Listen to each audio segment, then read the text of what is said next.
There. Time for the French press we're going to look at now. Haxi Mers-Balkin's with us here on set. Haxi, you're starting with that escalating tensions we've been reporting all week on now between Turkey and a number of EU countries, notably, of course, Holland we're talking about. Absolutely. So, crise ouverte entre la Turquie et l'Europe. For centre-right daily Le Figaro, there is now a flat-out crisis between Turkey and the EU. This, of course, as you just mentioned, referring to the fallout after the Netherlands cancelled a number of meetings that were due to be held by Turkish ministers in the country. We read here that Turkish President Recep Tayyip Erdogan, who's repeatedly accused Holland of Nazi tendencies, is vowing to use all the diplomatic tools at his disposal in retaliation. He's gone so far as to threaten to take the Dutch government to the European Court of Human Rights. Claims that have led key figures in the European Union to urge Turkey to refrain from any excessive declarations, which isn't particularly surprising, really, seeing that as part of its possible recriminations, Ankara could choose to rethink the deal it signed with the EU in March 2016 that has successfully cut migration from Turkey to Greece. And that is what the EU is trying to avoid here. And it's not just, of course, Holland that's been stopping Turkish ministers addressing rallies on its own. We've had Germany, we've had Austria, we've had Switzerland. They've all kind of followed a similar path here, haven't they? They have, and actually it's only France that has allowed these meetings to go ahead. On Sunday, the Turkish foreign minister made an appearance in France, part of a push to shore up support for an upcoming Turkish referendum that hopes to secure sweeping new powers for President Erdogan. For Catholic paper La Croix, France should be ashamed of itself for allowing the minister to speak. Under the headline Resist Erdogan, you can see it there, we read that allowing such pro-Erdogan rallies to take place on French soil is akin to supporting the Turkish president's brutal use of power. And I'm quoting there, of course. And Erdogan, I mean, he's not the only one, is he, that's being singled out for his apparent extremist tendencies? He's not. Holland, step forward the fascist, reads the front page of French left-wing daily Libération. And just underneath, the populist Islamophobe Geert Wilders dominates the run-up to Wednesday's election. All that, as you can see there, set against a picture of the head of the leader of the far-right Freedom Party, adjusting his tie rather menacingly.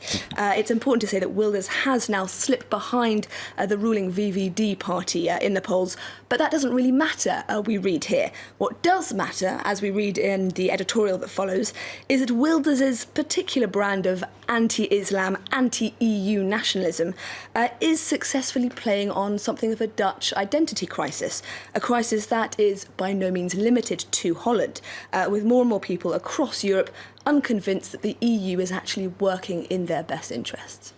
Now, Haxi has also found an article in Les Echos. It provides an interesting case study as to how that Euroscepticism, or rather protectionism, is actually playing out here in France. Yes, so 5 regions here in France, all of them conservative voting, have decided to enforce the use of the French language on public construction sites.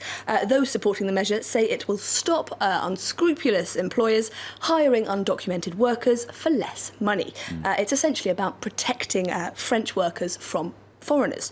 But, as you might imagine, detractors of the move are calling it discriminatory and even illegal, Stuart. They say it's nothing more than shameful protectionism, an attempt to court rising anti-European populism, and a populism that, we read here, is very much playing into the hands of the far right across Europe. Let's carry on with that political theme. First round of voting here in France's presidential election, just weeks away now. It seems that the scandal surrounding the centre-right candidate François Fillon, the Conservative there, is showing no signs of abating. No, so Penelope Gate, seems to have been going on forever now. That, of course, the accusation that Fillon paid family members huge amounts of money for jobs they never actually did. But according to Le Parisien today, the plot thickens. Fillon is set to be summoned by a judge on Wednesday to explain himself with regard to the fake job allegations, but also with regard to the financing of his daughter's wedding, which apparently has caught the eye of investigators. We read here that of the 46,000 euros Fillon's daughter earned as her father's parliamentary assistant, 33,000 was then transferred to her father's bank account, the exact amount that her wedding cost. She says she was just paying her father back for the cost of the party, but investigators are wondering whether something a little shadier was going on. Suspicions? I'll leave it up to you to decide. That's not the end of the bad news for Fillon today, is it? It's not. So Le Figaro is reporting that some 100 members of the Jeunes avec Juppé group, a group for young supporters of the man that Fillon beat to secure the centre-right presidential nomination, have abandoned him, essentially, flocking instead to support centrist candidate Emmanuel Macron. Le Parisien, meanwhile, reporting that former socialist Prime Minister Manuel Valls is planning to abandon the socialists' candidate Benoît Hamon, who he apparently, we read here, sees as a catastrophic candidate. And we read here that Valls is planning on throwing his weight behind Macron too, so a mass exodus to Macron. And that would, of course, be a pretty shocking turn of events. And it's important to say, of course, that Valls is at the moment very much denying that that's what he plans to do.